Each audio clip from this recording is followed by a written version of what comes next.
So guys, I just wanted to touch base briefly. It's about 2 o'clock in the morning. I've just finished filming on the Strip in Miami. The reactions were insane. And one thing that I kept getting asked by the behind the scenes crew, who were all magicians, is how the hell were you unlocking people's phones? And I thought to myself, do you know what? I love the fact that they're begging me for the secret, so I'm not going to tell them. And that's why I'm recording this now, to tell you guys, and they're not going to know how this is done until you guys do. They're not recording the footage in the regular explanations. I'm literally just sharing this with you now and then sending the footage to them later down the line. So this is a diary cam of sorts. So let me talk to you about codes and ethics. Codes and ethics is a very brief essay almost, or a philosophy that I sort of implement when I'm performing, and it's this, is that if you feel there's somebody there that doesn't want you to touch their phone, or you feel there's somebody that's a troublesome character, or you feel that somebody's a little bit older generation, they don't want you going into their things, they don't want you to seem like you're unlocking their phone, then don't touch it. Don't touch their phone. Just ask them first. It's like the pill in the Matrix. You get a choice between the red pill and the blue one, and the red one is, I don't know the order of the pills, but the red one is that you wake up tomorrow morning and everything will just be like it were a bad dream. If you take the blue pill, you'll go so far down the rabbit hole you'll never come back. And I love that sort of contrast, that binary between the choice that the participant's going to make. Give them the choice. Once you've got that, you keep moving. This can be done on a Samsung. You have to do it a slightly different way. It's a slightly different technique. I'm going to explain how this is done on an iPhone. So you need to pick somebody that has an iPhone. I'm going to be using in this explanation the iPhone X. I'll also explain how this works on iPhones before this. Obviously, I don't know what iPhones are going to come out in the future. I don't know how the iPhones in the future are going to work, so you'll have to do a little bit of experimentation.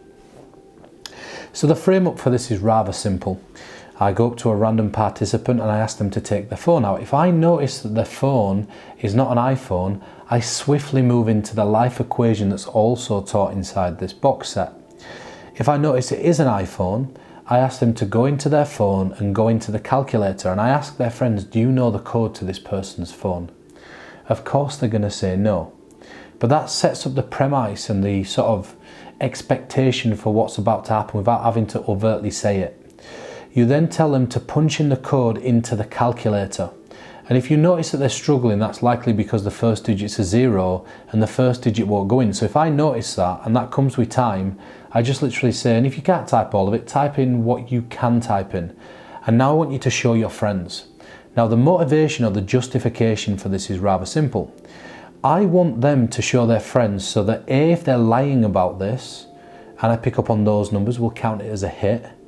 At the same time, in showing their friends, you also know that they're not going to lie, or they're going to do their best not to lie. What you'll find sometimes is the people that you're doing this on don't know the code. So let them unlock it a couple of times and then type it into the calculator and show their friends. At this point, so I'm going to talk you through this. I'm going to open my mobile phone. I'm going to go into my calculator like this, and I'm going to type in the PIN code to mine. So the PIN code for my phone is 4038. If it's an iPhone 10, you ask them to swipe up.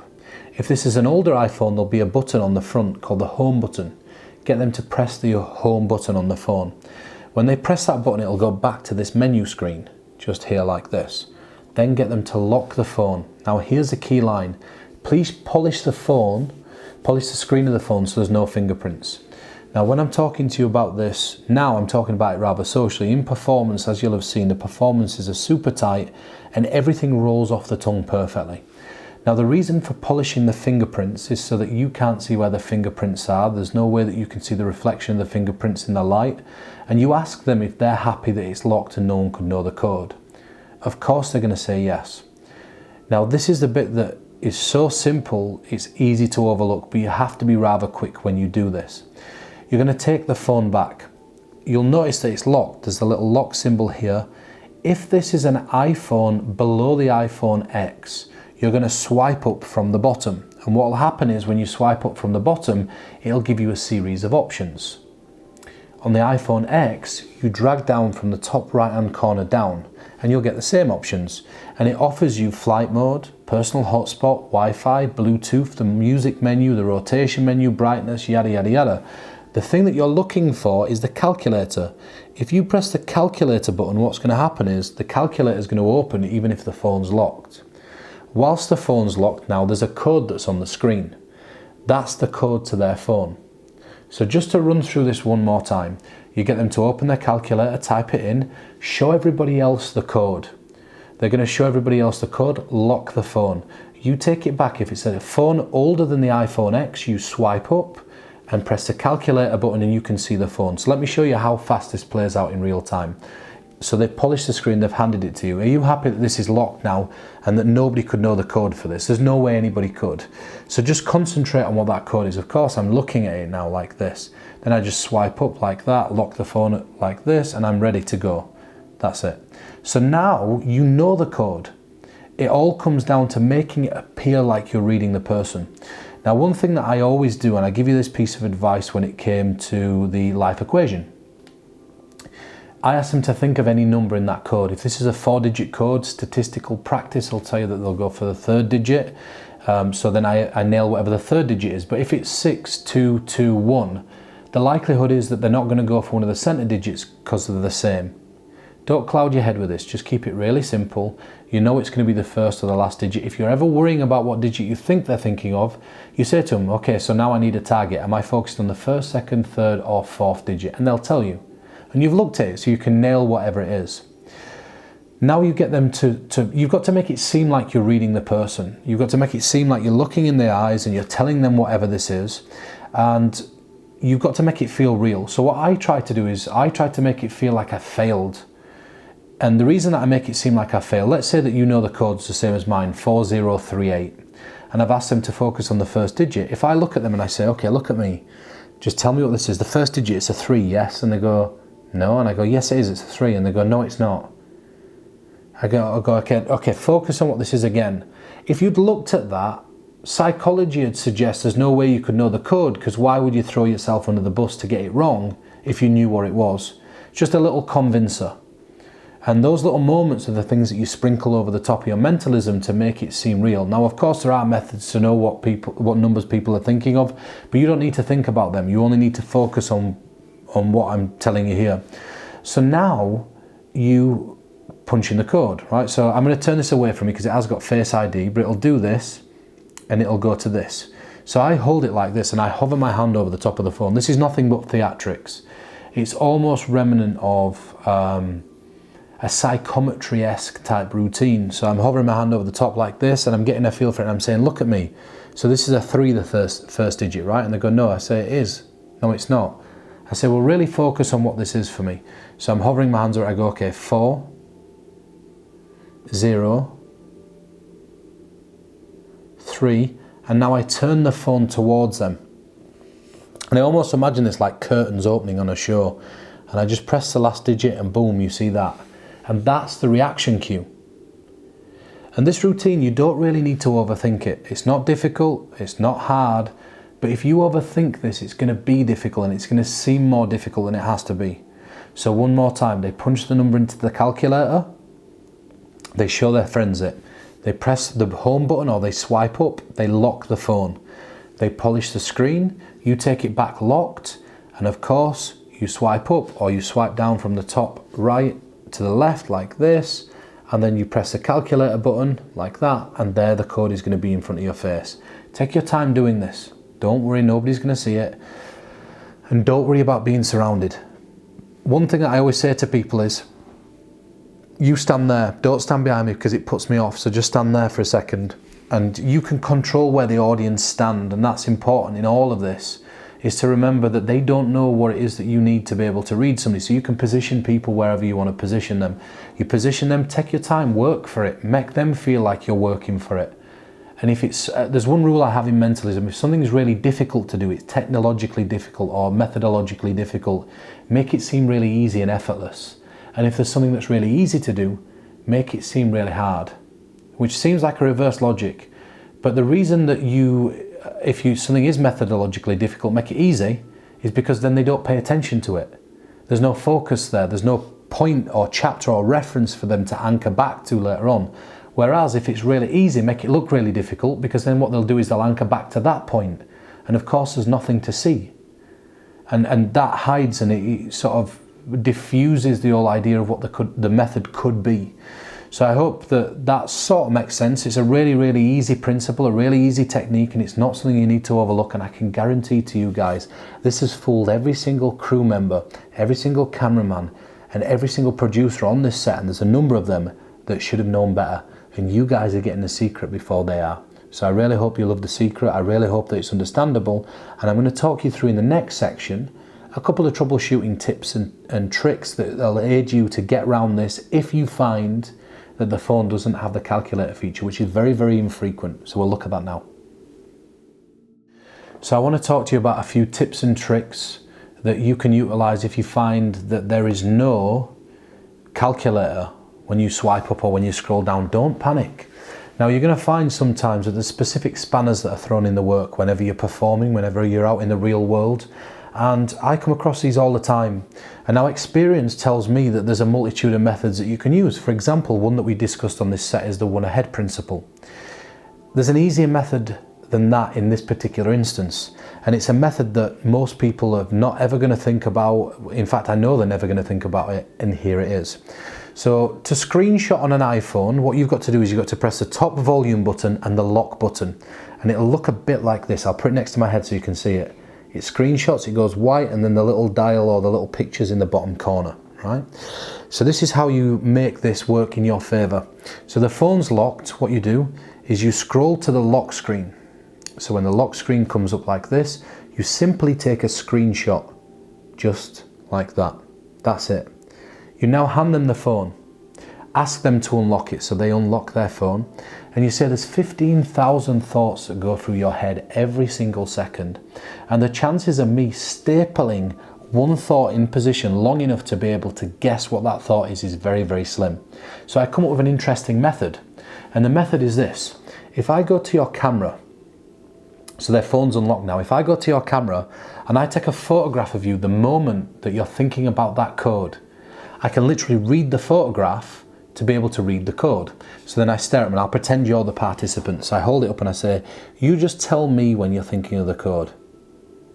So now, as soon as they say, now I snap a photo. So now I take this open like this and I zoom in and I say, okay, look at me.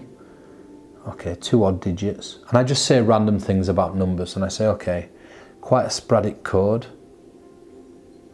I'm just going to go for this.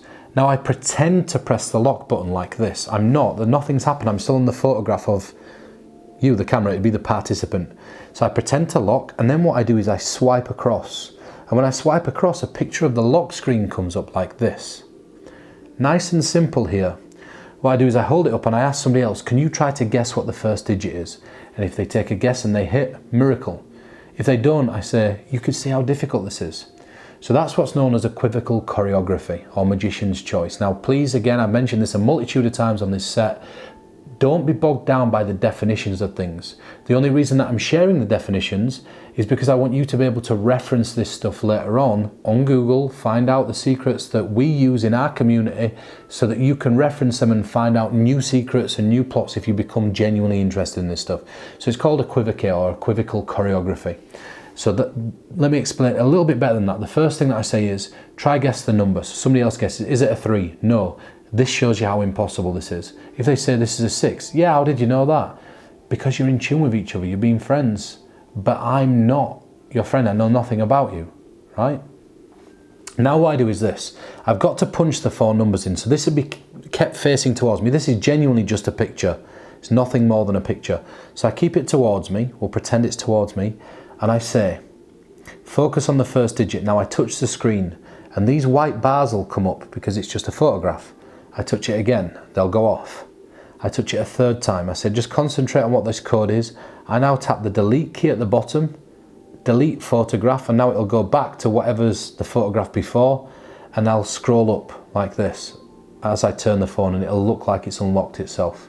So let me do this toward myself so you can see what it looks like. So this is towards me. Look at me, focus on the first digit. Okay. 2nd digit. Just keep saying the 3rd digit. Oh, there it is. The last digit, look right at me. And we're into the phone. And of course, what's actually happened is that you never locked the phone in the first place. You're just deleting the photograph, and then you're swiping up to get off the photograph app, back into the main menu. And what's great about that is at that moment in time, what's going to happen is they see the screen go like this, and if they ever swiped up or held up to see what apps are open, the photo app's open, which is what would be open anyway, you've deleted the evidence, so there's no evidence there, so it's cleaned itself back up.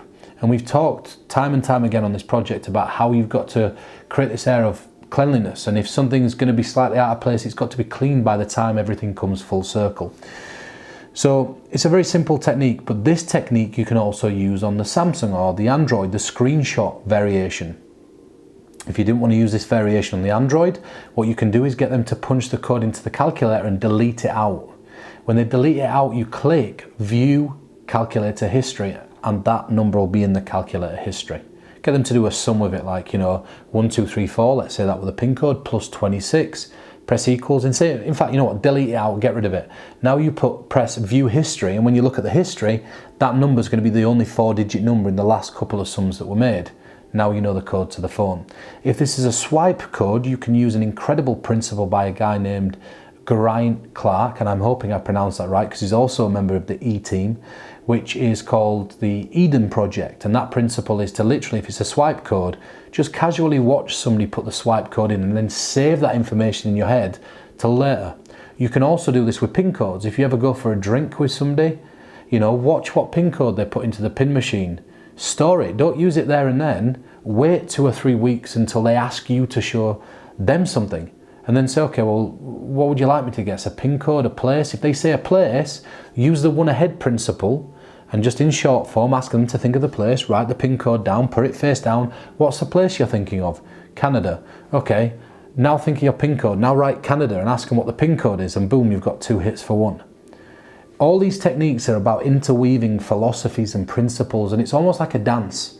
There's the best way to describe it is the dance, a flamenco dance. The music's changing drastically all the time, and you've got to feel sort of the rhythms that are being played. Take each part of this and break it into little bits, and just use the bits that you want and leave to the side the bits you don't.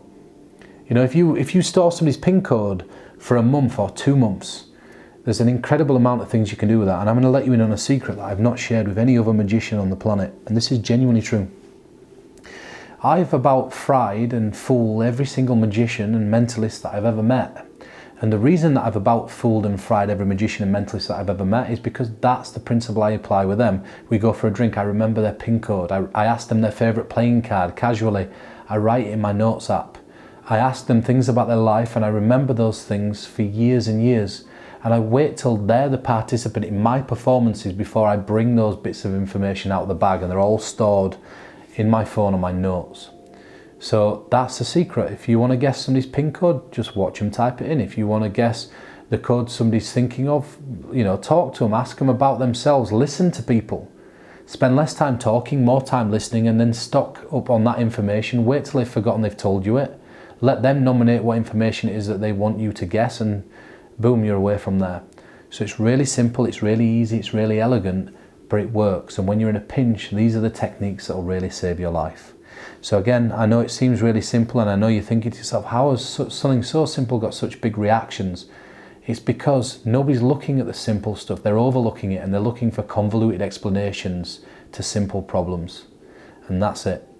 So I'm going to get some sleep because it's now 3 o'clock in the morning and I've got to be up at 5 to go back out and film some more stuff. So keep this a secret.